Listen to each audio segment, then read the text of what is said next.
Life is complex. Join us for the simple gifts of wisdom, love, and delight in the written word.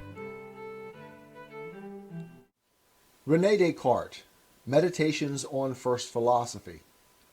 Meditation number 4, of Truth and Error. Part 1. I have been habituated these bygone days to detach my mind from the senses, and I have accurately observed that there is exceedingly little which is known with certainty regarding corporeal objects, that we know much more of the human mind, and still more of God himself. I am thus able now, without difficulty, to abstract my mind from the contemplation of sensible or imaginable objects, and apply it to those which, as disengaged from all matter, are purely intelligible. And certainly the idea I have of the human mind, insofar as it is a thinking thing, and not extended in length, breadth, and depth, and participating in none of the properties of body,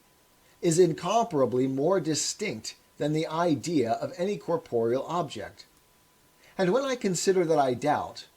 in other words, that I am an incomplete and dependent being, the idea of a complete and independent being, that is to say of God, occurs to my mind with so much clearness and distinctness, and from the fact alone that this idea is found in me, or that I who possess it exist, the conclusions that God exists, and that my own existence, each moment of its continuance, is absolutely dependent upon him, are so manifest as to lead me to believe it impossible that the human mind can know anything with more clearness and certitude. And now I seem to discover a path that will conduct us from the contemplation of the true God, in whom are contained all the treasures of science and wisdom, to the knowledge of the other things in the universe. For, in the first place,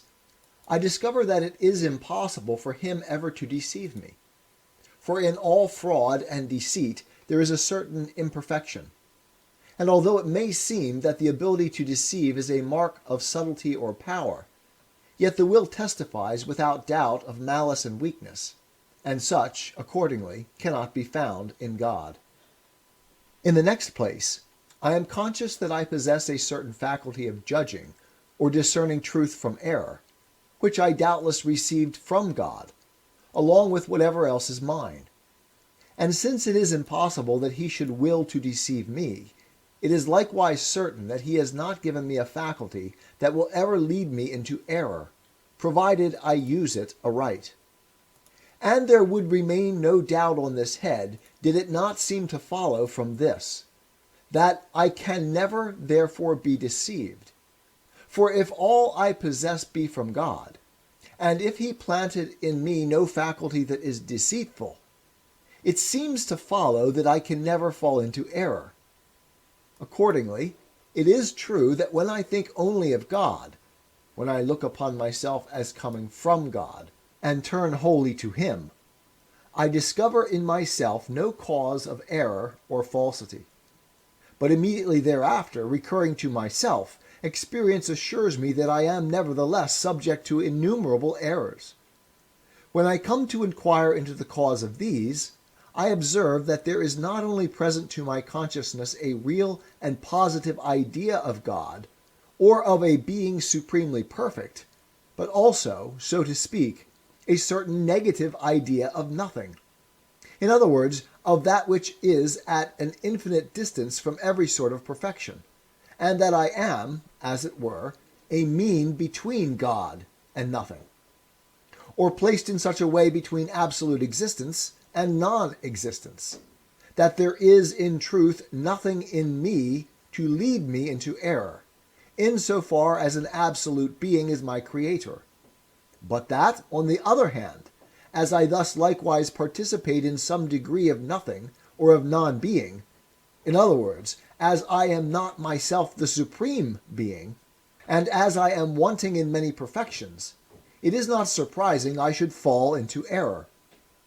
And I hence discern that error, so far as error is not something real, which depends for its existence on God, but is simply defect, and therefore that, in order to fall into it, it is not necessary God should have given me a faculty expressly for this end, but that my being deceived arises from the circumstance that the power which God has given me of discerning truth from error is not infinite. Nevertheless, this is not yet quite satisfactory, for error is not a pure negation. In other words, it is not the simple deficiency or want of some knowledge which is not due, but the privation or want of some knowledge which it would seem I ought to possess. But on considering the nature of God, it seems impossible that he should have planted in his creature any faculty not perfect in its kind, that is, wanting in some perfection due to it. For if it be true that in proportion to the skill of the maker the perfection of his work is greater, what thing can have been produced by the supreme creator of the universe that is not absolutely perfect in all its parts? And assuredly, there is no doubt that God could have created me such that I should never be deceived. It is certain likewise that he always wills what is best. Is it better, then, that I should be capable of being deceived than that I should not? Considering this more attentively, the first thing that occurs to me is the reflection that I must not be surprised if I am not always capable of comprehending the reasons why God acts as he does. Nor must I doubt of his existence because I find, perhaps, that there are several other things besides the present respecting which I understand neither why nor how they were created by him. For, knowing already that my nature is extremely weak and limited, and that the nature of God, on the other hand, is immense, incomprehensible, and infinite, I have no longer any difficulty in discerning that there is an infinity of things in his power whose causes transcend the grasp of my mind. And this consideration alone is sufficient to convince me that the whole class of final causes is of no avail in physical or natural things. For it appears to me that I cannot, without exposing myself to the charge of temerity, seek to discover the impenetrable ends of deity. It therefore occurs to me that we must not consider only one creature apart from the others, if we wish to determine the perfection of the works of deity, but generally all his creatures together. For the same object that might, perhaps, with some show of reason, be deemed highly imperfect if it were alone in the world, may for all that be the most perfect possible, considered as forming part of the whole universe. And although, as it was my purpose to doubt of everything, I only as yet know with certainty my own existence and that of God, nevertheless, after having remarked the infinite power of deity, I cannot deny that he may have produced many other objects, or at least that he is able to produce them, so that I may occupy a place in the relation of a part to the great whole of his creatures. Whereupon, regarding myself more closely, and considering what my errors are, which alone testify to the existence of imperfection in me, I observe that these depend on the concurrence of two causes, namely, the faculty of cognition, which I possess, and that of election, or the power of free choice. In other words, the understanding and the will. For by the understanding alone I neither affirm nor deny anything, but merely apprehend, percipio, the ideas regarding which I may form a judgment. Nor is any error, properly so called, found in it thus accurately taken. And although there are perhaps innumerable objects in the world of which I have no idea in my understanding, it cannot, on that account, be said that I am deprived of those ideas as of something that is due to my nature, but simply that I do not possess them, because, in truth, there is no ground to prove that deity ought to have endowed me with a larger faculty of cognition than he has actually bestowed upon me. And however skillful a workman I suppose him to be, I have no reason, on that account, to think that it was obligatory on him to give to each of his works all the perfections he is able to bestow upon some. Nor, moreover, can I complain that God has not given me freedom of choice, or a will sufficiently ample and perfect, since, in truth, I am conscious of will so ample and extended as to be superior to all limits. And what appears to me here to be highly remarkable is that of all the other properties I possess, there is none so great and perfect as that I do not clearly discern it could be still greater and more perfect. For, to take an example, if I consider the faculty of understanding which I possess, I find that it is of very small extent and greatly limited, and at the same time I form the idea of another faculty of the same nature, much more ample and even infinite. And seeing that I can frame the idea of it, I discover, from this circumstance alone, that it pertains to the nature of God. In the same way, if I examine the faculty of memory or imagination, or any other faculty I possess, I find none that is not small and circumscribed, and in God immense and infinite. It is the faculty of will only,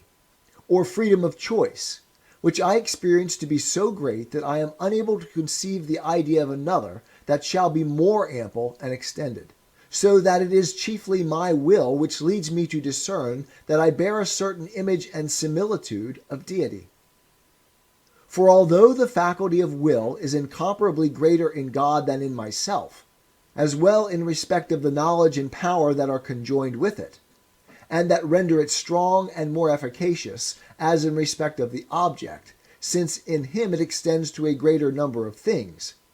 it does not, nevertheless, appear to me greater, considered in itself formally and precisely. For the power of will consists only in this, that we are able to do or not do the same thing, that is, to affirm or deny, to pursue or shun it. Or rather in this alone, that in affirming or denying, pursuing or shunning what is proposed to us by the understanding, we so act that we are not conscious of being determined to a particular action by any external force. For, to the possession of freedom, it is not necessary that I be alike indifferent toward each of two contraries. But on the contrary, the more I am inclined toward the one, whether because I clearly know that in it there is the reason of truth and goodness, or because God thus internally disposes my thought, the more freely do I choose and embrace it. And assuredly divine grace and natural knowledge, very far from diminishing liberty, rather augment and fortify it. But the indifference of which I am conscious when I am not impelled to one side rather than to another for want of a reason, is the lowest grade of liberty, and manifests defect or negation of knowledge rather than perfection of will. For if I always clearly knew what was true and good, I should never have any difficulty in determining what judgment I ought to come to, and what choice I ought to make, and I should thus be entirely free without ever being indifferent. 'Tis the gift to be simple. 'Tis the gift to be free. 'Tis the gift to come down where we ought to be. And when we find ourselves in the place just right, 'twill be in the valley of love and delight. When true simplicity is gained, to bow and to bend, we will not be ashamed. To turn will be our delight, till by turning, we come round right.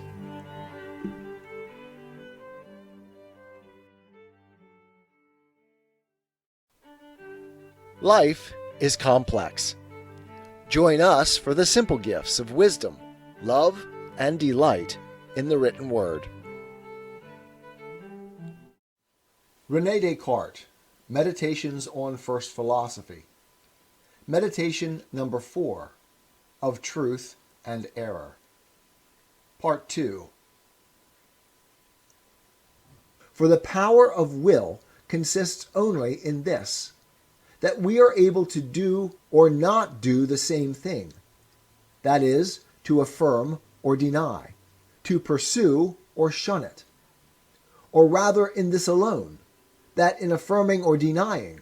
pursuing or shunning what is proposed to us by the understanding, we so act that we are not conscious of being determined to a particular action by any external force. For, to the possession of freedom,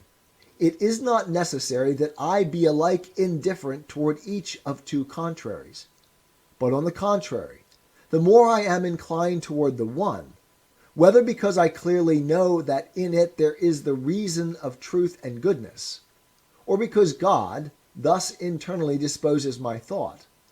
the more freely do I choose and embrace it. And assuredly divine grace and natural knowledge,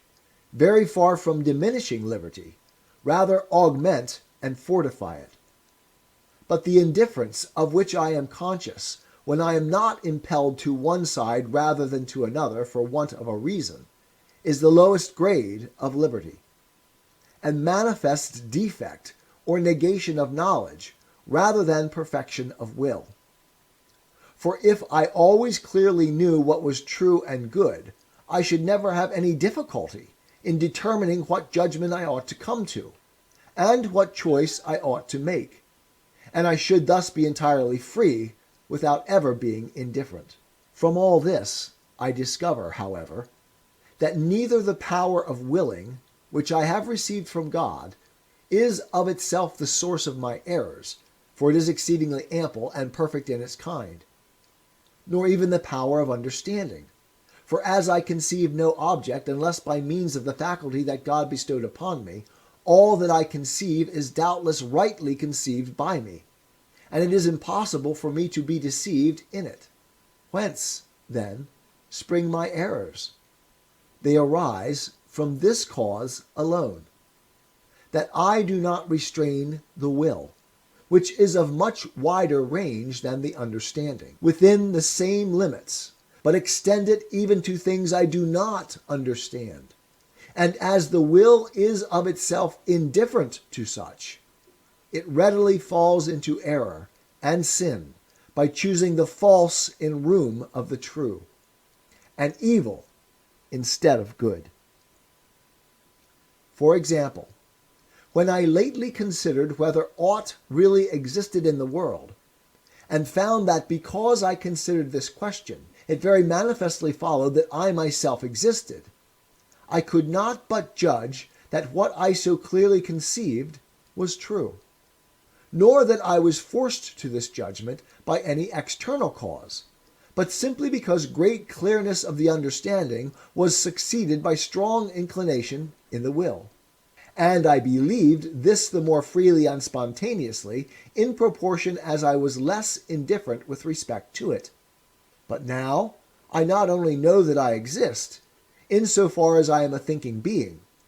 but there is likewise presented to my mind a certain idea of corporeal nature. Hence I am in doubt as to whether the thinking nature which is in me, or rather which I myself am, is different from that corporeal nature, or whether both are merely one and the same thing. And I here suppose that I am as yet ignorant of any reason that would determine me to adopt the one belief in preference to the other. Whence it happens that it is a matter of perfect indifference to me which of the two suppositions I affirm or deny, or whether I form any judgment at all in the matter. This indifference, moreover, extends not only to things of which the understanding has no knowledge at all, but in general also to those which it does not discover with perfect clearness at the moment the will is deliberating upon them. For, however probable the conjectures may be that dispose me to form a judgment in a particular matter, the simple knowledge that these are mere conjectures, and not certain and indubitable reasons, is sufficient to lead me to form one that is directly the opposite. Of this I lately had abundant experience, when I laid aside as false all that I had before held for true, on the single ground that I could in some degree doubt of it. But if I abstain from judging of a thing when I do not conceive it with sufficient clearness and distinctness, it is plain that I act rightly, and am not deceived. But if I resolve to deny or affirm, I then do not make a right use of my free will. And if I affirm what is false, it is evident that I am deceived. Moreover, even though I judge according to truth, I stumble upon it by chance, and do not therefore escape the imputation of a wrong use of my freedom. For it is a dictate of the natural light that the knowledge of the understanding ought always to precede the determination of the will. And it is this wrong use of the freedom of the will, in which is found the privation, that constitutes the form of error. Privation, I say, is found in the act, insofar as it proceeds from myself, but it does not exist in the faculty which I received from God, nor even in the act, insofar as it depends on Him. For I have assuredly no reason to complain that God has not given me a greater power of intelligence, or more perfect natural light than He has actually bestowed, since it is of the nature of a finite understanding not to comprehend many things, and of the nature of a created understanding to be finite. On the contrary, I have every reason to render thanks to God, who owed me nothing, for having given me all the perfection I possess, and I should be far from thinking that He has unjustly deprived me of, or kept back, the other perfections which He has not bestowed upon me. I have no reason, moreover, to complain, because He has given me a will more ample than my understanding, since, as the will consists only of a single element, and that indivisible, it would appear that this faculty is of such a nature that nothing could be taken from it without destroying it. And certainly, the more extensive it is, the more cause I have to thank the goodness of Him who bestowed it upon me. And, finally, I ought not also to complain that God concurs with me in forming the acts of this will, or the judgments in which I am deceived, because those acts are wholly true and good, insofar as they depend on God, and the ability to form them is a higher degree of perfection in my nature than the want of it would be. With regard to privation, in which alone consists the formal reason of error and sin, this does not require the concurrence of deity, because it is not a thing or existence, and if it be referred to God as to its cause, it ought not to be called privation, but negation, according to the signification of these words in the schools. For in truth, it is no imperfection in deity that He has accorded to me the power of giving or withholding my assent from certain things of which He has not put a clear and distinct knowledge in my understanding. But it is doubtless an imperfection in me that I do not use my freedom aright, and readily give my judgment on matters which I only obscurely and confusedly conceive. I perceive, nevertheless, that it was easy for deity so to have constituted me, as that I should never be implanting in my understanding a clear and distinct knowledge of all the objects respecting which I should ever have to deliberate,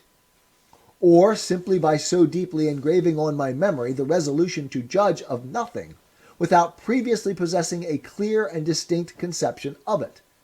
that I should never forget it. And I easily understand that, insofar as I consider myself as a single whole, without reference to any other being in the universe, I should have been much more perfect than I now am, had deity created me superior to error.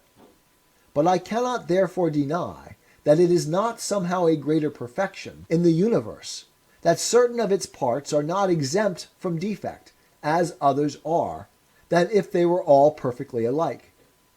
And I have no right to complain because God, who placed me in the world, was not willing that I should sustain that character which of all others is the chief and most perfect. I have even good reason to remain satisfied on the ground that,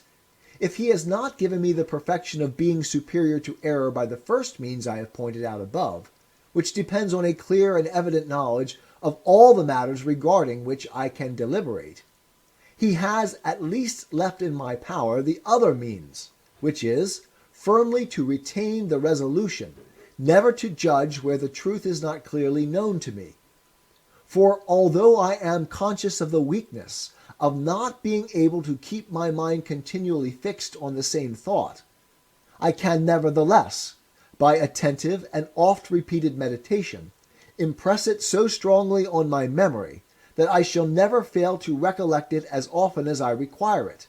and I can acquire in this way the very habitude of not erring. And since it is in being superior to error that the highest and chief perfection of man consists, I deem that I have not gained little by this day's meditation, in having discovered the source of error and falsity. And certainly this can be no other than what I have now explained. For as so often as I so restrain my will within the limits of my knowledge, that it forms no judgment except regarding objects which are clearly and distinctly represented to it by the understanding, I can never be deceived. Because every clear and distinct conception is doubtless something, and as such cannot owe its origin to nothing, but must of necessity have God for its author. God, I say, who as supremely perfect cannot without contradiction be the cause of any error. And consequently it is necessary to conclude that every such conception or judgment is true. Nor have I merely learned today what I must avoid to escape error, but also what I must do to arrive at the knowledge of truth. For I will assuredly reach truth if I only fix my attention sufficiently on all the things I conceive perfectly, and separate those from others which I conceive more confusedly and obscurely, to which for the future I shall give diligent heed. 'Tis the gift to be simple, 'tis the gift to be free, 'tis the gift to come down where we ought to be, and when we find ourselves in the place just right, 'twill be in the valley of love and delight. When true simplicity is gained, to bow and to bend, we will not be ashamed. To turn will be our delight, till by turning, we come round right.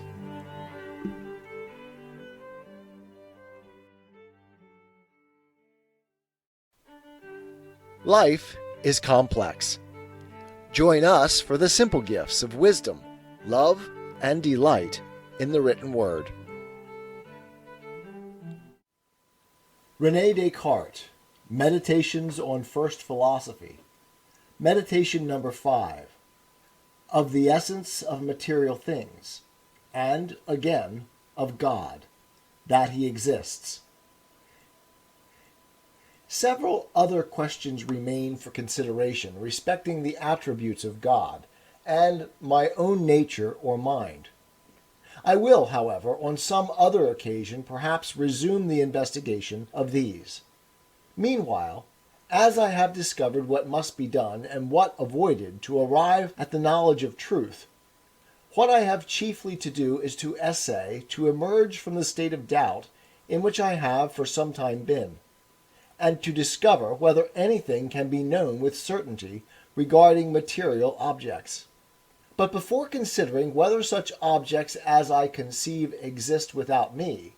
I must examine their ideas insofar as these are to be found in my consciousness, and discover which of them are distinct and which confused. In the first place, I distinctly imagine that quantity which the philosophers commonly call continuous, or the extension in length, breadth, and depth that is in this quantity, or rather in the object to which it is attributed, Further, I can enumerate in it many diverse parts, and attribute to each of these all sorts of sizes, figures, situations, and local motions. And, in fine, I can assign to each of these motions all degrees of duration. And I not only distinctly know these things when I thus consider them in general, but besides, by a little attention, I discover innumerable particulars respecting figures, numbers, motion, and the like, which are so evidently true, and so accordant with my nature, that when I now discover them I do not so much appear to learn anything new, as to call to remembrance what I before knew, or for the first time to remark what was before in my mind, but to which I had not hitherto directed my attention. And what I here find of most importance is, that I discover in my mind innumerable ideas of certain objects, which cannot be esteemed pure negations, although perhaps they possess no reality beyond my thought, and which are not framed by me, though it may be in my power to think or not to think of them, but possess true and immutable natures of their own. As, for example, when I imagine a triangle, although there is not perhaps and never was in any place in the universe, apart from my thought, one such figure, it remains true nevertheless that this figure possesses a certain determinate nature, form, or essence, which is immutable and eternal, and not framed by me, nor in any degree dependent on my thought, as appears from the circumstance that diverse properties of the triangle may be demonstrated, namely, that its 3 angles are equal to 2 right, that its greatest side is subtended by its greatest angle, and the like, which, whether I will or not, I now clearly discern to belong to it,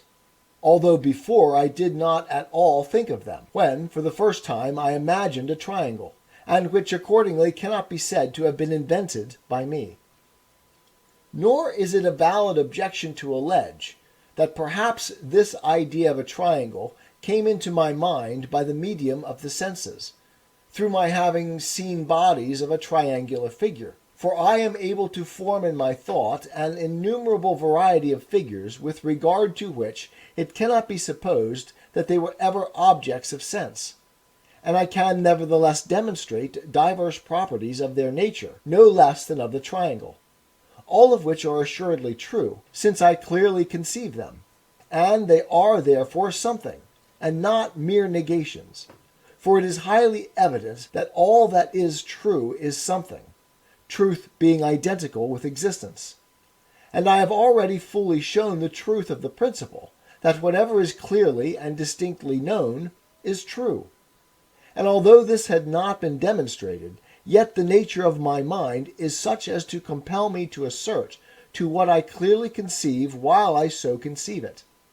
And I recollect that even when I still strongly adhered to the objects of sense,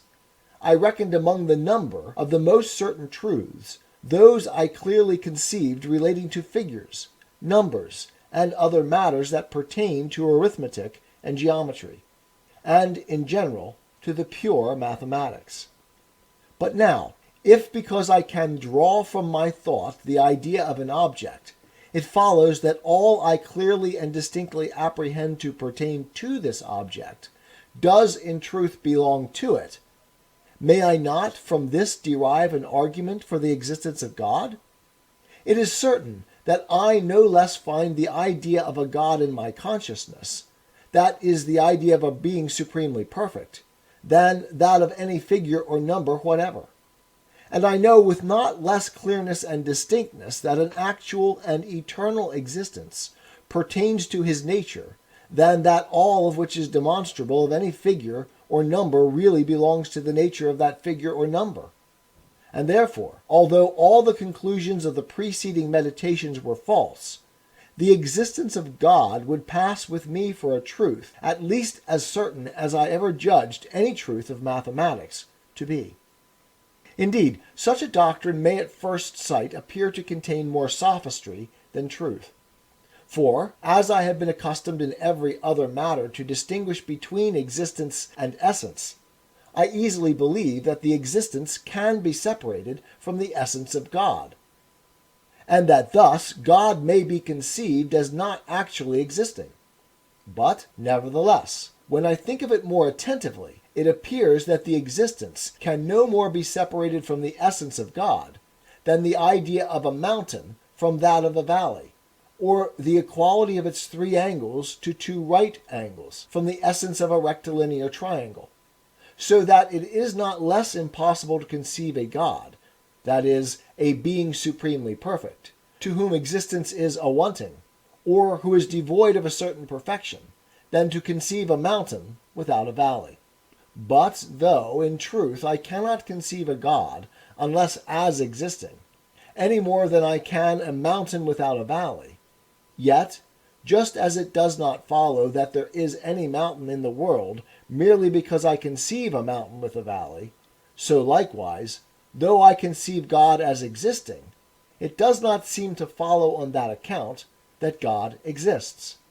For my thought imposes no necessity on things, and as I may imagine a winged horse, though there be none such, so I could perhaps attribute existence to God, though no God existed. But the cases are not analogous, and a fallacy lurks under the semblance of this objection. For because I cannot conceive a mountain without a valley, it does not follow that there is any mountain or valley in existence, but simply that the mountain or valley, whether they do or do not exist, are inseparable from each other. Whereas, on the other hand, because I cannot conceive God unless as existing, it follows that existence is inseparable from him, and therefore that he really exists. Not that this is brought about by my thought, or that it imposes any necessity on things, but on the contrary, the necessity which lies in the thing itself, that is, the necessity of the existence of God, determines me to think in this way. For it is not in my power to conceive a God without existence, that is, a being supremely perfect, and yet devoid of an absolute perfection, as I am free to imagine a horse with or without wings. Nor must it be alleged here as an objection that it is in truth necessary to admit that God exists, after having supposed him to possess all perfections, since existence is one of them, but that my original supposition was not necessary, just as it is not necessary to think that all quadrilateral figures can be inscribed in the circle, since, if I supposed this, I should be constrained to admit that the rhombus, being a figure of 4 sides, can be therein inscribed, which, however, is manifestly false.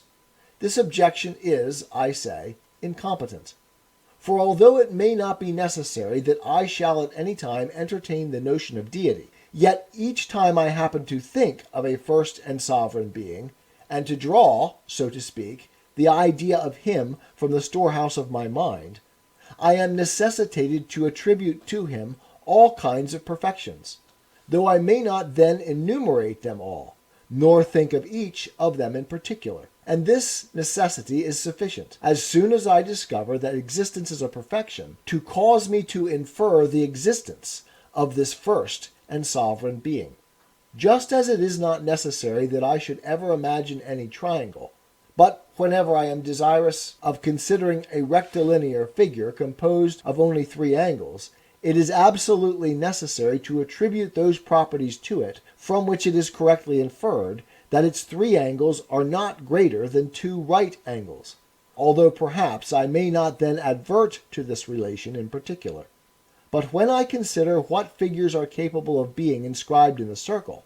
it is by no means necessary to hold that all quadrilateral figures are of this number. On the contrary, I cannot even imagine such to be the case, so long as I shall be unwilling to accept in thought aught that I do not clearly and distinctly conceive, and consequently, there is a vast difference between false suppositions, as is the one in question, and the true ideas that were born with me, the first and chief of which is the idea of God. For indeed, I discern on many grounds that this idea is not factitious, depending simply on my thought, but that it is the representation of a true and immutable nature. In the first place, because I can conceive no other being except God, to whose essence existence necessarily pertains. In the second, because it is impossible to conceive two or more gods of this kind. And it being supposed that one such God exists, I clearly see that he must have existed from all eternity, and will exist to all eternity. And finally, because I apprehend many other properties in God, none of which I can either diminish or change. But indeed, whatever mode of probation I in the end adopt, it always returns to this, that it is only the things I clearly and distinctly conceive which have the power of completely persuading me. And although, of the objects I conceive in this manner, some indeed are obvious to every one, while others are only discovered after close and careful investigation, nevertheless, after they are once discovered, the latter are not esteemed less certain than the former. Thus, for example, to take the case of a right-angled triangle, although it is not so manifest at first that the square of the base is equal to the squares of the other two sides, as that the base is opposite to the greatest angle. Nevertheless, after it is once apprehended, we are as firmly persuaded of the truth of the former as of the latter. And, with respect to God,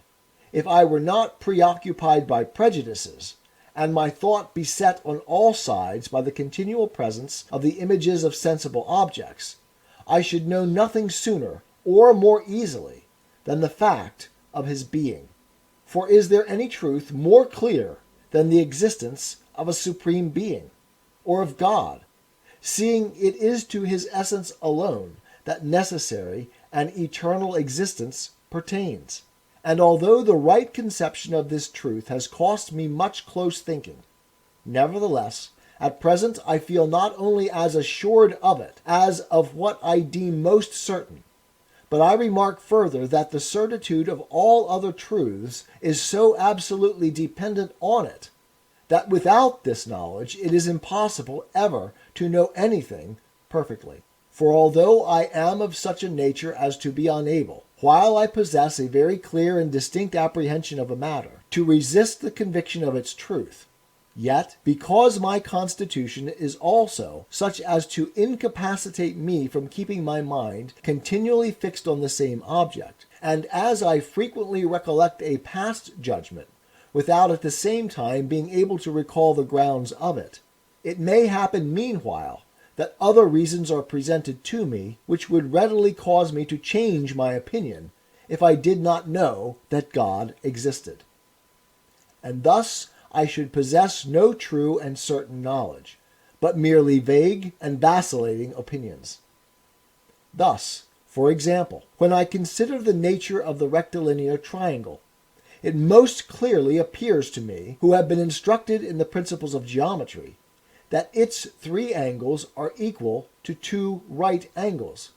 and I find it impossible to believe otherwise, while I apply my mind to the demonstration. But as soon as I cease from attending to the process of proof, although I still remember that I had a clear comprehension of it, yet I may readily come to doubt of the truth demonstrated, if I do not know that there is a God. For I may persuade myself that I have been so constituted by nature as to be sometimes deceived, even in matters which I think I apprehend with the greatest evidence and certitude, especially when I recollect that I frequently considered many things to be true and certain, which other reasons afterward constrained me to reckon as wholly false. But after I have discovered that God exists, seeing I also at the same time observed that all things depend on him, and that he is no deceiver, and hence inferred that all which I clearly and distinctly perceive is of necessity true. Although I no longer attend to the grounds of a judgment, no opposite reason can be alleged sufficient to lead me to doubt of its truth, provided only I remember that I once possessed a clear and distinct comprehension of it. My knowledge of it thus becomes true and certain. And this same knowledge extends likewise to whatever I remember to have formerly demonstrated, as the truths of geometry and the like. For what can be alleged against them to lead me to doubt of them? Will it be that my nature is such that I may be frequently deceived? But I already know that I cannot be deceived in judgments of the grounds of which I possess a clear knowledge. Will it be that I formerly deemed things to be true and certain, which I afterward discovered to be false? But I had no clear and distinct knowledge of any of those things, and, being as yet ignorant of the rule by which I am assured of the truth of a judgment, I was led to give my assent to them on grounds which I afterward discovered were less strong than at the time I imagined them to be. What further objection, then, is there? Will it be said that perhaps I am dreaming, an objection I lately myself raised, or that all the thoughts of which I am now conscious have no more truth than the reveries of my dreams? But although in truth I should be dreaming,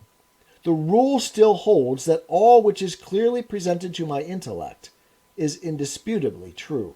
And thus I very clearly see that the certitude and truth of all science depends on the knowledge alone of the true God,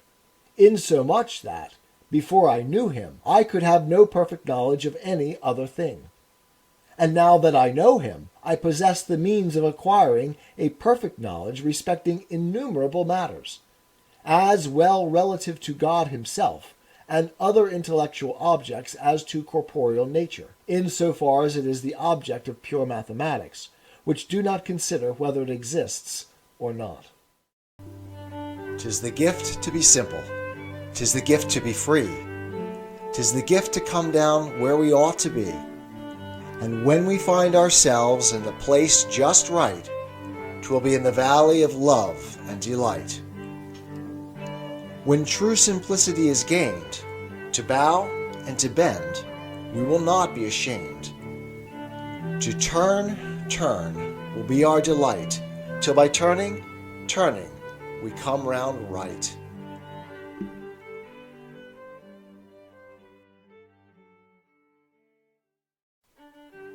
Life is complex. Join us for the simple gifts of wisdom, love, and delight in the written word. Rene Descartes, Meditations on First Philosophy, Meditation number 6, of the existence of material things, and of the real distinction between the mind and body of man. Part 1. There now only remains the inquiry as to whether material things exist. With regard to this question, I at least know with certainty that such things may exist, in as far as they constitute the object of the pure mathematics, since, regarding them in this aspect, I can conceive them clearly and distinctly. For there can be no doubt that God possesses the power of producing all the objects I am able distinctly to conceive, and I never considered anything impossible to him, unless when I experienced a contradiction in the attempt to conceive it aright. Further, the faculty of imagination which I possess, and of which I am conscious that I make use when I apply myself to the consideration of material things, is sufficient to persuade me of their existence. For, when I attentively consider what imagination is, I find that it is simply a certain application of the cognitive faculty to a body which is immediately present to it, and which, therefore, exists. And to render this quite clear, I remark, in the first place, the difference that subsists between imagination and pure intellection or conception. For example, when I imagine a triangle, I not only conceive that it is a figure comprehended by 3 lines, but at the same time also I look upon these 3 lines as present by the power and internal application of my mind, and this is what I call imagining. But if I desire to think of a chiliogon, I indeed rightly conceive that it is a figure composed of 1,000 sides, as easily as I conceive that a triangle is a figure composed of only 3 sides. But I cannot imagine the 1,000 sides of a chiliagon as I do the 3 sides of a triangle, nor, so to speak, view them as present with the eyes of my mind. And although, in accordance with the habit I have of always imagining something when I think of corporeal things, it may happen that, in conceiving a chiliagon, I confusedly represent some figure to myself. Yet it is quite evident that this is not a chiliagon, since it in no wise differs from that which I would represent to myself if I were to think of a myriagon, or any other figure of many sides. Nor would this representation be of any use in discovering and unfolding the properties that constitute the difference between a chiliagon and other polygons. But if the question turns on a pentagon, it is quite true that I can conceive its figure, as well as that of a chiliagon, without the aid of imagination. But I can likewise imagine it by applying the attention of my mind to its 5 sides, and at the same time to the area which they contain. Thus I observe that a special effort of mind is necessary to the act of imagination, which is not required to conceiving or understanding, and this special exertion of mind clearly shows the difference between imagination and pure intellection. I remark, besides, that this power of imagination which I possess, in as far as it differs from the power of conceiving, is in no way necessary to my nature or essence, that is, to the essence of my mind. For although I did not possess it, I should still remain the same that I now am, from which it seems we may conclude that it depends on something different from the mind.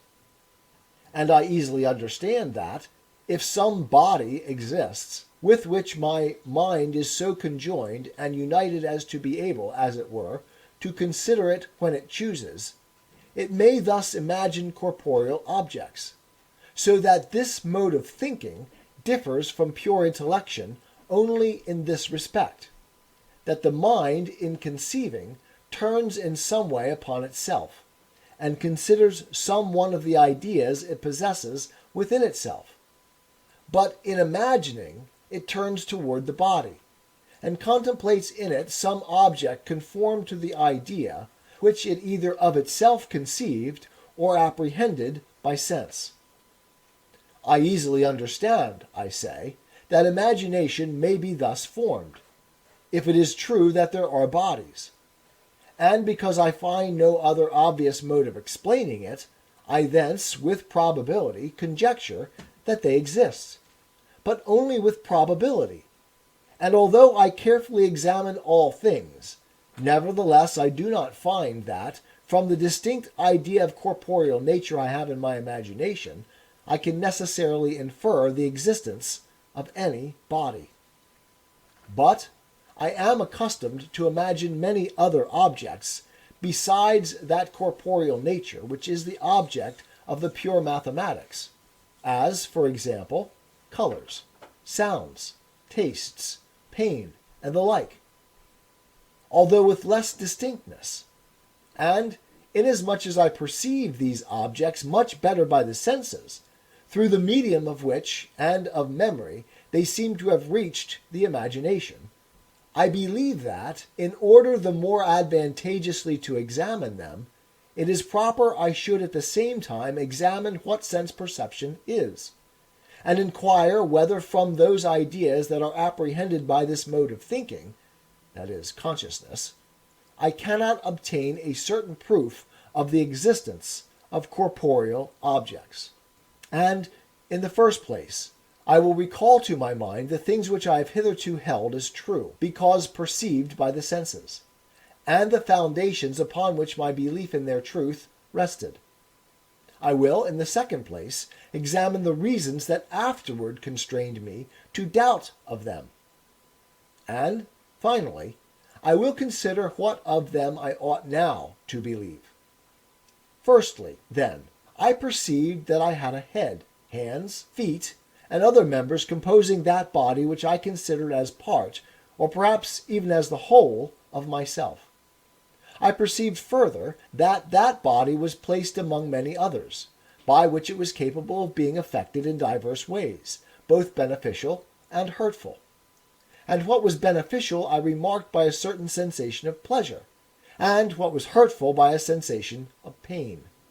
And besides this pleasure and pain, I was likewise conscious of hunger, thirst, and other appetites, as well as certain corporeal inclinations toward joy, sadness, anger, and similar passions. And out of myself, besides the extension, figure, and motions of bodies, I likewise perceived in them hardness, heat, and other tactile qualities, and, in addition, light, colors, odors, tastes, and sounds, the variety of which gave me the means of distinguishing the sky, the earth, the sea, and generally all the other bodies from one another. And certainly, considering the ideas of all these qualities, which were presented to my mind, and which alone I properly and immediately perceived, it was not without reason that I thought I perceived certain objects wholly different from my thought, namely, bodies from which those ideas proceeded. For I was conscious that the ideas were presented to me without my consent being required, so that I could not perceive any object, however desirous I might be, unless it were present to the organ of sense, and it was wholly out of my power not to perceive it when it was thus present. And because the ideas I perceived by the senses were much more lively and clear, and even, in their own way, more distinct than any of those I could of myself frame by meditation, or which I found impressed on my memory, it seemed that they could not have proceeded from myself, and must therefore have been caused in me by some other objects. And as of those objects I had no knowledge beyond what the ideas themselves gave me, nothing was so likely to occur to my mind as the supposition that the objects were similar to the ideas which they caused. And because I recollected also that I had formerly trusted to the senses rather than to reason, and that the ideas which I myself formed were not so clear as those I perceived by sense, and that they were even for the most part composed of parts of the latter, I was readily persuaded that I had no idea in my intellect which had not formerly passed through the senses. Nor was I altogether wrong in likewise believing that that body which, by a special right, I called my own, pertained to me more properly and strictly than any of the others. For in truth, I could never be separated from it, as from other bodies. I felt in it, and on account of it, all my appetites and affections, and, in fine, I was affected in its parts by pain and the titillation of pleasure, and not in the parts of the other bodies that were separated from it. But when I inquired into the reason why, from this I know not what sensation of pain, sadness of mind should follow, and why from the sensation of pleasure, joy should arise, or why this indescribable twitching of the stomach, which I call hunger, should put me in mind of taking food, and of the parchedness of the throat of drink, and so in other cases, I was unable to give any explanation, unless that I was so taught by nature. For there is assuredly no affinity, at least none that I am able to comprehend, between this irritation of the stomach and the desire of food, any more than between the perception of an object that causes pain and the consciousness of sadness which springs from the perception. And in the same way it seemed to me that all the other judgments I had formed regarding the objects of sense were dictates of nature, because I remarked that those judgments were formed in me, before I had leisure to weigh and consider the reasons that might constrain me to form them. But afterward, a wide experience by degrees sapped the faith I had reposed in my senses. For I frequently observed that towers, which at a distance seemed round, appeared square when more closely viewed, and that colossal figures, raised on the summits of these towers, looked like small statues when viewed from the bottom of them. And, in other instances without number, I also discovered error in judgments founded on the external senses,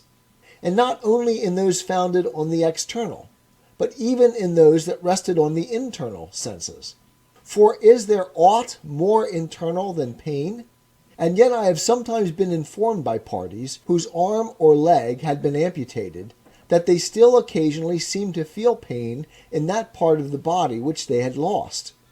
A circumstance that led me to think that I could not be quite certain even that any one of my members was affected when I felt pain in it. And to these grounds of doubt I shortly afterward also added two others of very wide generality. 'Tis the gift to be simple. 'Tis the gift to be free. 'Tis the gift to come down where we ought to be. And when we find ourselves in the place just right, 'twill be in the valley of love and delight. When true simplicity is gained, to bow and to bend, we will not be ashamed. To turn will be our delight, till by turning, we come round right.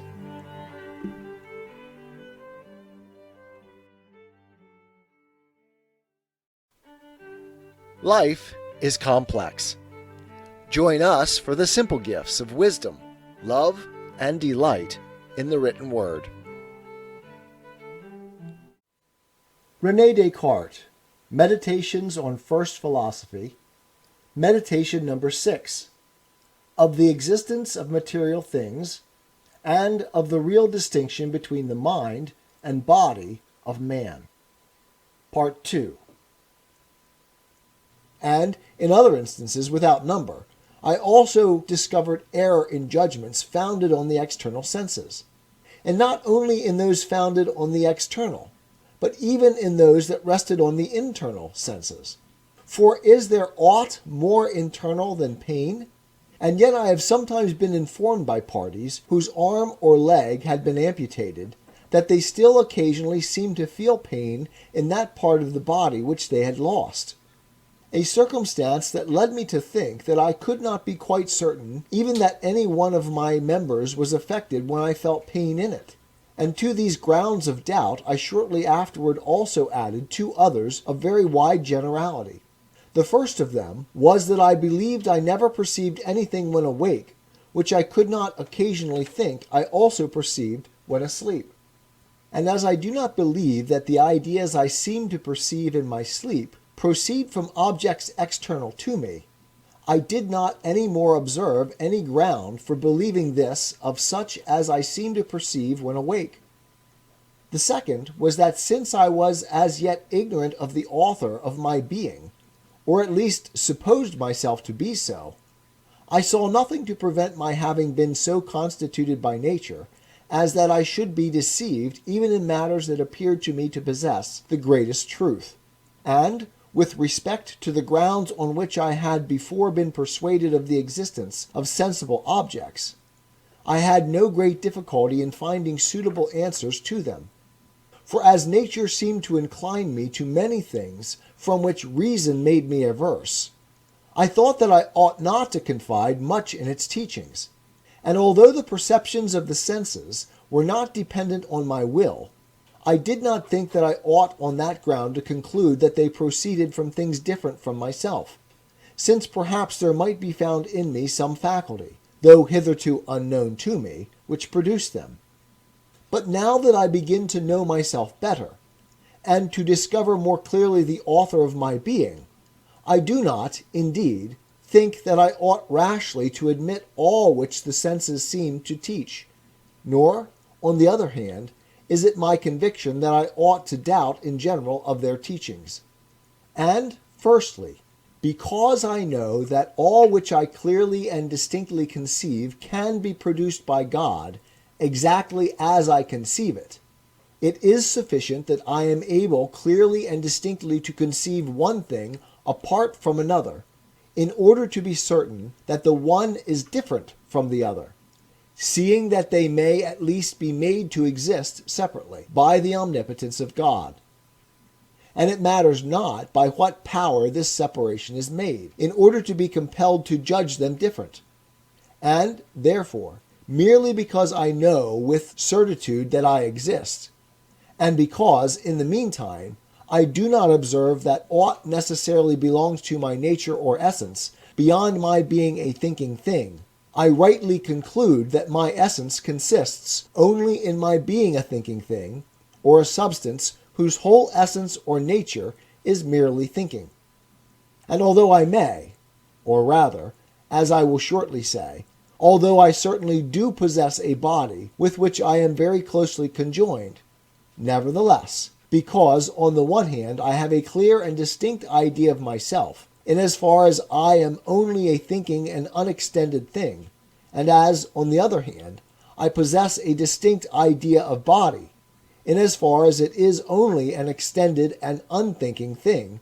it is certain that I, that is, my mind, by which I am what I am, is entirely and truly distinct from my body, and may exist without it. Moreover, I find in myself diverse faculties of thinking that have each their special mode. For example, I find I possess the faculties of imagining and perceiving, without which I can indeed clearly and distinctly conceive myself as entire, but I cannot reciprocally conceive them without conceiving myself, that is to say, without an intelligent substance in which they reside. For in the notion we have of them, or to use the terms of the schools in their formal concept, they comprise some sort of intellection, whence I perceive that they are distinct from myself as modes are from things. I remark likewise certain other faculties, as the power of changing place, of assuming diverse figures, and the like, that cannot be conceived and cannot therefore exist, any more than the preceding, apart from a substance in which they inhere. It is very evident, however, that these faculties, if they really exist, must belong to some corporeal or extended substance, since in their clear and distinct concept there is contained some sort of extension, but no intellection at all. Further, I cannot doubt but that there is in me a certain passive faculty of perception, that is, of receiving and taking knowledge of the ideas of sensible things. But this would be useless to me, if there did not also exist in me, or in some other thing, another active faculty capable of forming and producing those ideas. But this active faculty cannot be in me as far as I am but a thinking thing, seeing that it does not presuppose thought, and also that those ideas are frequently produced in my mind without my contributing to it in any way, and even frequently contrary to my will. This faculty must therefore exist in some substance different from me, in which all the objective reality of the ideas that are produced by this faculty is contained formally or eminently, as I before remarked. And this substance is either a body, that is to say, a corporeal nature in which is contained formally and in effect all that is objectively and by representation in those ideas, or it is God himself, or some other creature of a rank superior to body, in which the same is contained eminently. But as God is no deceiver, it is manifest that he does not of himself and immediately communicate those ideas to me, nor even by the intervention of any creature, in which their objective reality is not formally, but only eminently contained. For as he has given me no faculty whereby I can discover this to be the case, but, on the contrary, a very strong inclination to believe that those ideas arise from corporeal objects, I do not see how he could be vindicated from the charge of deceit, if, in truth, they proceeded from any other source, or were produced by other causes than corporeal things. And accordingly, it must be concluded that corporeal objects exist. Nevertheless, they are not, perhaps, exactly such as we perceive by the senses. For their comprehension by the senses is, in many instances, very obscure and confused. But it is at least necessary to admit that all which I clearly and distinctly conceive as in them, that is, generally speaking, all that is comprehended in the object of speculative geometry, really exists external to me. But with respect to other things which are either only particular, as, for example, that the sun is of such a size and figure, etc., or are conceived with less clearness and distinctness, as light, sound, pain, and the like, although they are highly dubious and uncertain, nevertheless on the ground alone that God is no deceiver, and that consequently he has permitted no falsity in my opinions, which he has not likewise given me a faculty of correcting, I think I may with safety conclude that I possess in myself the means of arriving at the truth. And, in the first place, it cannot be doubted that in each of the dictates of nature there is some truth. For by nature, considered in general, I now understand nothing more than God himself, or the order and disposition established by God in created things. And by my nature in particular I understand the assemblage of all that God has given me. But there is nothing which that nature teaches me more expressly, or more sensibly, than that I have a body which is ill affected when I feel pain, and stands in need of food and drink when I experience the sensations of hunger and thirst, etc. And therefore I ought not to doubt but that there is some truth in these informations.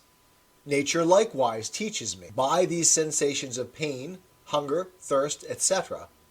that I am not only lodged in my body as a pilot in a vessel, but that I am besides so intimately conjoined, and as it were intermixed with it, that my mind and body compose a certain unity. For if this were not the case, I should not feel pain when my body is hurt, seeing I am merely a thinking thing, but should perceive the wound by the understanding alone, just as a pilot perceives by sight when any part of his vessel is damaged. And when my body has need of food or drink, I should have a clear knowledge of this, and not be made aware of it by the confused sensations of hunger and thirst. For, in truth, all these sensations of hunger, thirst, pain, etc., are nothing more than certain confused modes of thinking, arising from the union and apparent fusion of mind and body. Besides this, nature teaches me that my own body is surrounded by many other bodies, some of which I have to seek after, and others to shun. And indeed, as I perceive different sorts of colors, sounds, odors, tastes, heat, hardness, etc., I safely conclude that there are in the bodies from which the diverse perceptions of the senses proceed, certain varieties corresponding to them, although, perhaps, not in reality like them. And since, among these diverse perceptions of the senses, some are agreeable, and others disagreeable, there can be no doubt that my body, or rather my entire self, in as far as I am composed of body and mind, may be variously affected, both beneficially and hurtfully, by surrounding bodies. But there are many other beliefs which, though seemingly the teaching of nature, are not in reality so, but which obtained a place in my mind through a habit of judging inconsiderately of things. It may thus easily happen that such judgments shall contain error. Thus, for example, the opinion I have that all space in which there is nothing to affect or make an impression on my senses is void.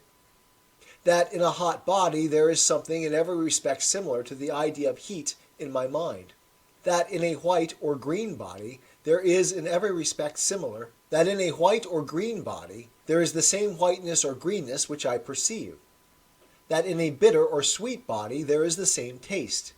And so in other instances. That the stars, towers, and all distant bodies are of the same size and figure as they appear to our eyes, etc. But that I may avoid everything like indistinctness of conception, I must accurately define what I properly understand by being taught by nature.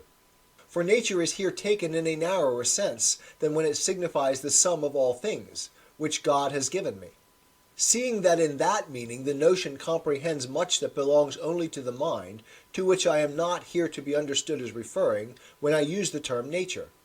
as, for example, the notion I have of the truth, and what is done and cannot be undone,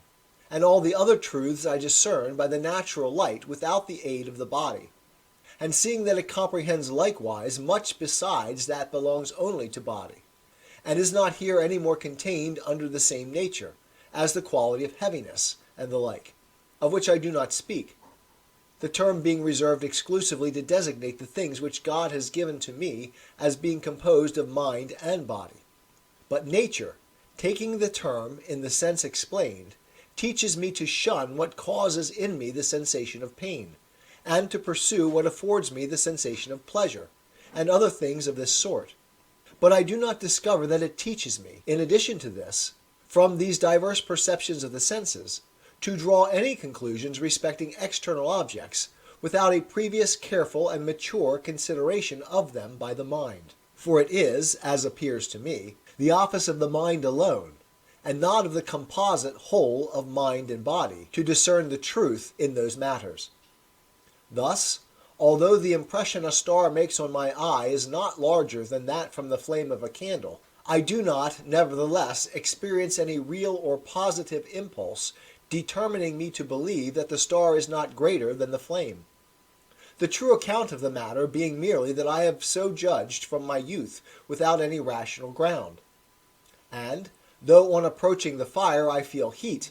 and even pain on approaching it too closely, I have, however, from this no ground for holding that something resembling the heat I feel is in the fire, any more than that there is something similar to the pain.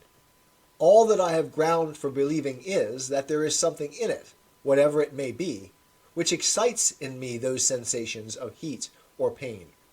So also, although there are spaces in which I find nothing to excite and affect my senses, I must not therefore conclude that those spaces contain in them no body. For I see that in this, as in many other similar matters, I have been accustomed to pervert the order of nature, because these perceptions of the senses, although given me by nature merely to signify to my mind what things are beneficial and hurtful to the composite whole of which it is a part, and being sufficiently clear and distinct for that purpose, are nevertheless used by me as infallible rules by which to determine immediately the essence of the bodies that exist out of me, of which they can of course afford me only the most obscure and confused knowledge. 'Tis the gift to be simple. 'Tis the gift to be free. 'Tis the gift to come down where we ought to be. And when we find ourselves in the place just right, 'twill be in the valley of love and delight.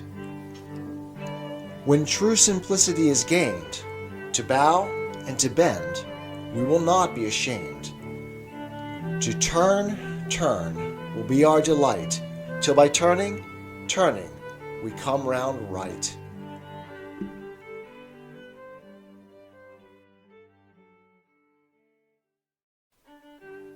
Life is complex. Join us for the simple gifts of wisdom, love, and delight in the written word. Rene Descartes, Meditations on First Philosophy, Meditation number 6, of the existence of material things,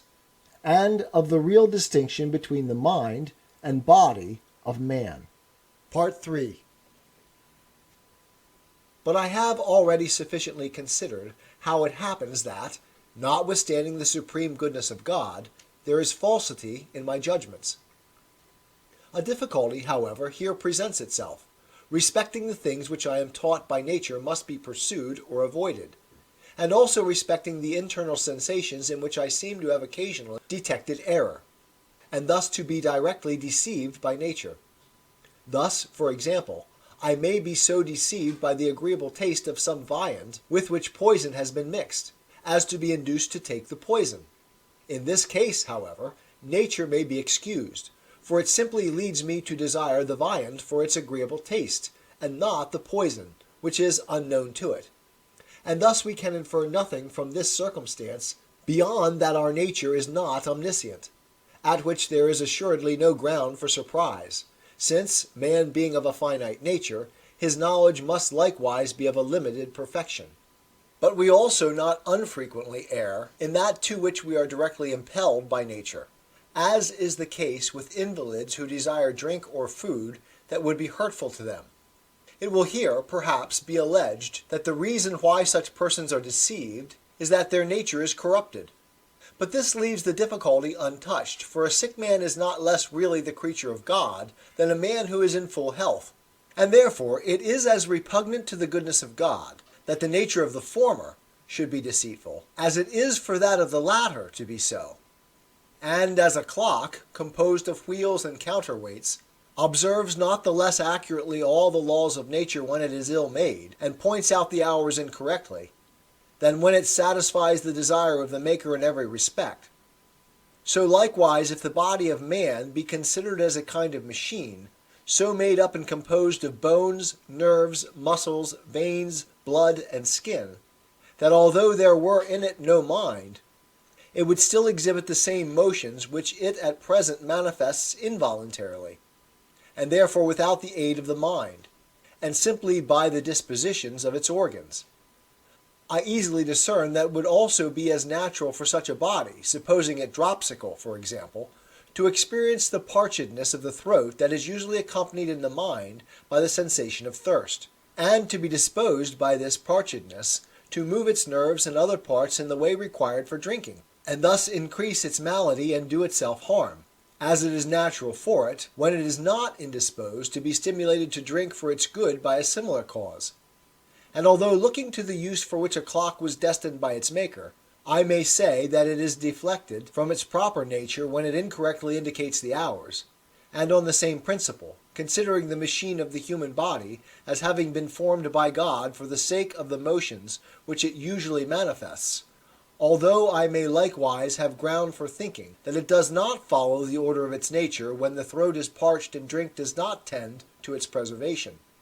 Nevertheless, I yet plainly discern that this latter acceptation of the term, nature, is very different from the other. For this is nothing more than a certain denomination, depending entirely on my thought, and hence called extrinsic, by which I compare a sick man and an imperfectly constructed clock with the idea I have of a man in good health and a well-made clock, while by the other acceptation of nature is understood something which is truly found in things, and therefore possessed of some truth. But certainly, although in respect of a dropsical body, it is only by way of exterior denomination that we say its nature is corrupted, when, without requiring drink, the throat is parched. Yet in respect of the composite whole, that is, of the mind in its union with the body, it is not a pure denomination, but really an error of nature, for it to feel thirst when drink would be hurtful to it.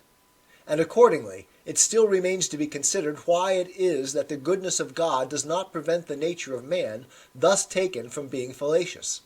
To commence this examination accordingly, I here remark, in the first place, that there is a vast difference between mind and body, in respect that body, from its nature, is always divisible, and that mind is entirely indivisible. For in truth, when I consider the mind, that is, when I consider myself in so far only as I am a thinking thing, I can distinguish in myself no parts.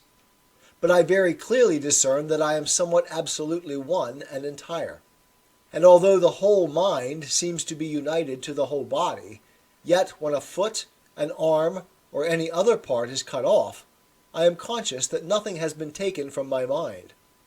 Nor can the faculties of willing, perceiving, conceiving, etc., properly be called its parts, for it is the same mind that is exercised all entire in willing, in perceiving, and in conceiving, etc. But quite the opposite holds in corporeal or extended things. For I cannot imagine any one of them, how small soever it may be, which I cannot easily sunder in thought, and which, therefore, I do not know to be divisible. This would be sufficient to teach me that the mind or soul of man is entirely different from the body, if I had not already been apprised of it on other grounds. I remark, in the next place, that the mind does not immediately receive the impression from all the parts of the body, but only from the brain, or perhaps even from one small part of it, namely, that in which the common sense is said to be. which as often as it is affected in the same way gives rise to the same perception in the mind, although meanwhile the other parts of the body may be diversely disposed, as is proved by innumerable experiments, which it is unnecessary here to enumerate.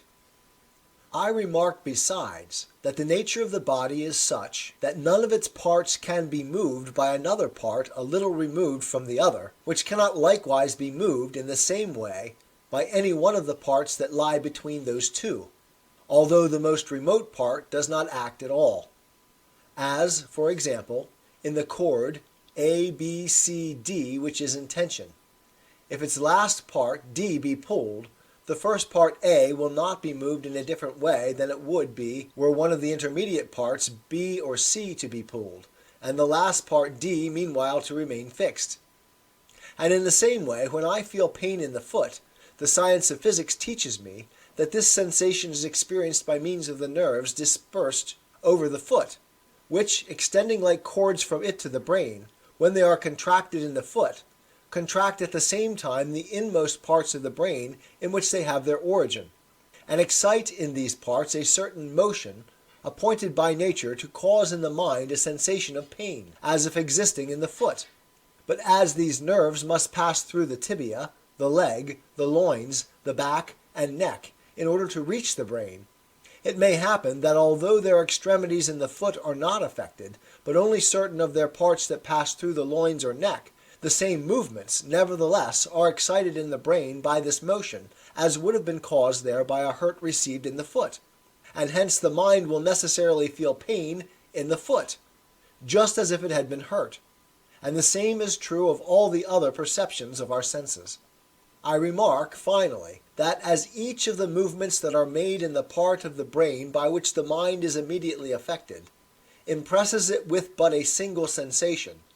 the most likely supposition in the circumstances is that this movement causes the mind to experience, among all the sensations which it is capable of impressing upon it, that one which is best fitted, and generally the most useful for the preservation of the human body when it is in full health.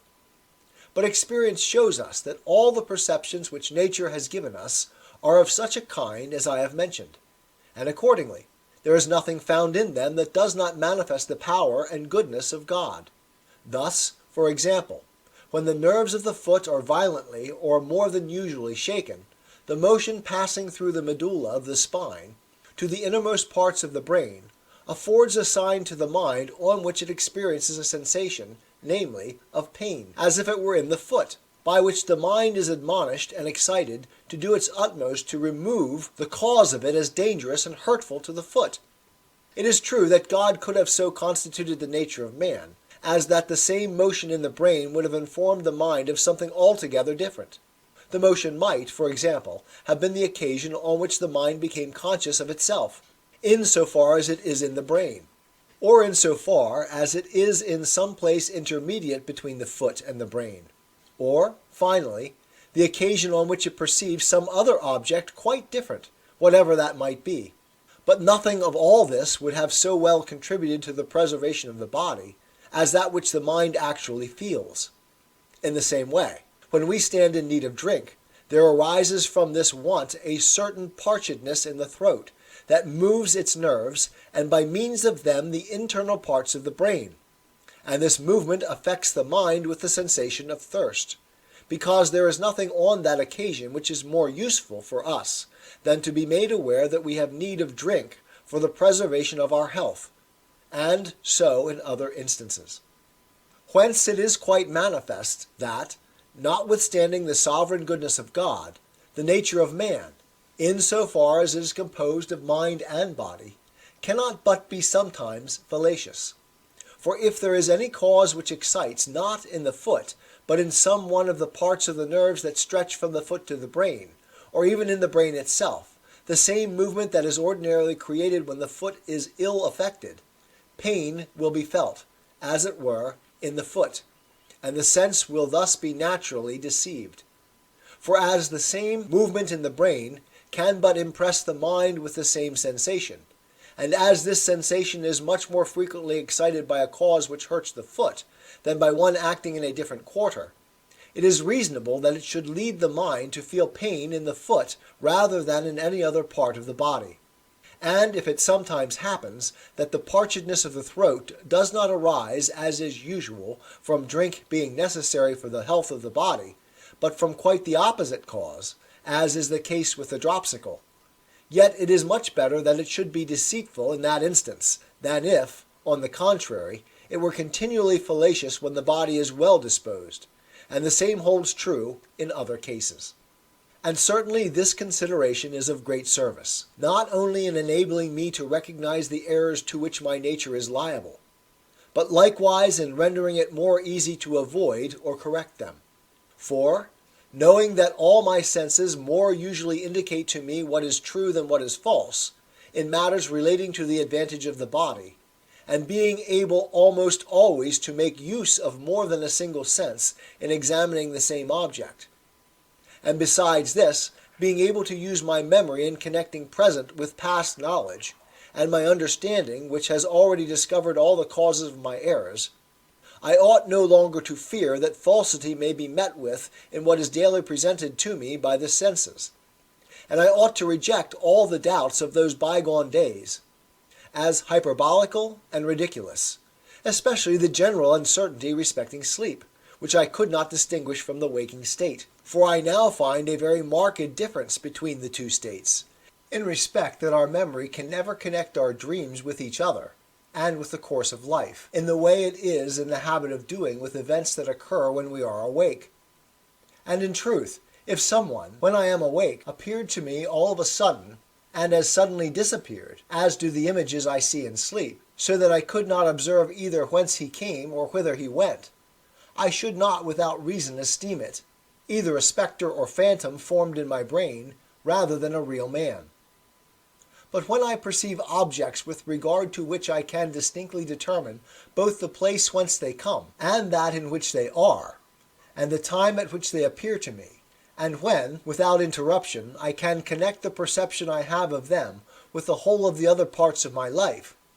I am perfectly sure that what I thus perceive occurs while I am awake and not during sleep. And I ought not in the least degree to doubt of the truth of these presentations if,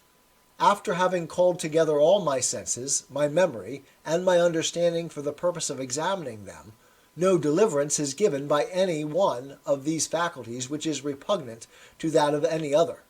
For since God is no deceiver, it necessarily follows that I am not herein deceived. But because the necessities of action frequently oblige us to come to a determination before we have had leisure for so careful an examination, it must be confessed that the life of man is frequently obnoxious to error with respect to individual objects, and we must, in conclusion, acknowledge the weakness of our nature. 'Tis the gift to be simple. 'Tis the gift to be free. 'Tis the gift to come down where we ought to be. And when we find ourselves in the place just right, 'twill be in the valley of love and delight. When true simplicity is gained, to bow and to bend, we will not be ashamed. To turn will be our delight, till by turning, we come round right.